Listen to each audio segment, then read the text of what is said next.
Hello, vinyl community. My name's Michael Dawson, and I'm just now making my first video for the VC. I think a couple of you will recognize my name from the vinyl community group on Facebook, and I wanted to talk a little bit about my earliest days of collecting vinyl back at the end of the 60s. And that was in San Diego, where I grew up. We didn't have a lot of actual record stores there at the time. Mostly I would find records at department stores like Montgomery Ward, Sears, Whitefront, Fedco, Unimart. They all had record sections. Or music stores. The big one was Thurl's in the Mission Valley Mall. That was a musical instrument and sheet music store that also had records. But as a kid, the place where I was able to go, those places were places I would go. My mom and dad were shopping there, and I could tag along and look at the record section. But the place I used to go on my own and spend a lot of time was the Thrifty Record Store. Now, Thrifty Record Store had two kinds of records. They had the big bin with the current top sellers, and they were sold British style. So the records would just be empty sleeves in the bin with a number on them, so you could go to the counter. It was actually at the camera counter, and ask for the record by number, or you could bring the cover there, and they'd give you the actual record from under the counter, or if they were sold out, they'd sell you the actual record that belonged to the empty sleeve from the bin. I think I got that once. I didn't like that. I want a sealed copy that's new and sanitized for my protection and all that. So that was the one section, but then behind that, there were racks and racks of what I later learned were called cutouts. And those records were cheap. So that was great to spend hours digging through those racks, especially since they were in no kind of order at all. They were completely random, and you never knew what you would find. There would be, the Crazy World of Arthur Brown right next to 101 Strings, right next to some, corny big band jazz thing, or Cream, or virtuoso recorder music. These are all real things that I see and or pick up there. And there were a lot of items that fall into the category of if I knew then what I know now. I remember picking up a Beatles album from the rack and with the cutouts and wondering, why would anyone want this album when it's in mono?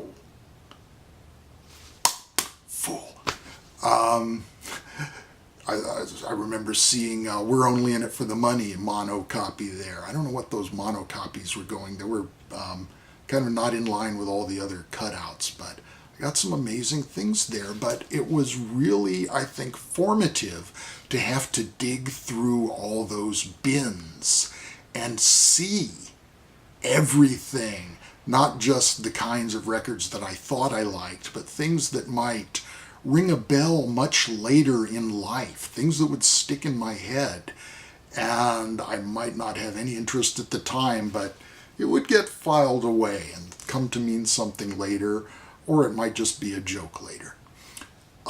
So that was early days. Spent a lot of time and sometimes found some really interesting things in those bins. I got the first Soft Machine album from those bins. I still have that copy. I got the United States of America album from the Thrifty Drugstore cutout bins. Then a couple of years later, 71, 72, the Tower Records, the Warehouse started coming in, and there were real record stores to frequent. But when I was in college, I got turned on to a shop in downtown San Diego called Arcade Records. And it was basically a used record store, but I kind of got excited about it because they sold bootlegs, and I'd heard of bootlegs, but never actually seen them for sale before, and I got interested in just collecting things that weren't readily available. So I spent many, many hours, and again, this was a store where the records were just random, and you had to dig through everything. In this case, they were separated by genres, so I was spending most of the time through the rock section, but also, as time went on, got very turned on about the jazz and the classical sections, and there were goodies to be found. So again, I think that really had a big influence on my musical path in life, to see all these records just of all different kinds, and things that were just utterly obscure, and things that made me wonder, what could this possibly sound like? What kind of record is this? I'd see some bizarre covers and wonder about them. So back to 1969, when I started buying records myself, the first one I got was the second album by Simon and Garfunkel, Sounds of Silence, and this is that copy.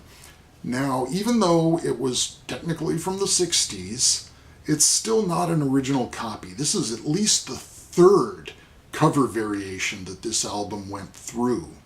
The first thing that's different about this compared to an original is the text on the cover is completely different. The original had white and blue, I think, for the title and band, and it was a different font, and did not have the song titles on the cover. That was something that was added later. Then after making that change, somebody somewhere along the line noticed that in this picture of Art Garfunkel right here, he had a copy of Tiger Beat rolled up in his pocket, and that was considered not to be in keeping with the earnest and poetical nature of Simon and Garfunkel, so that got deleted. Did you miss me?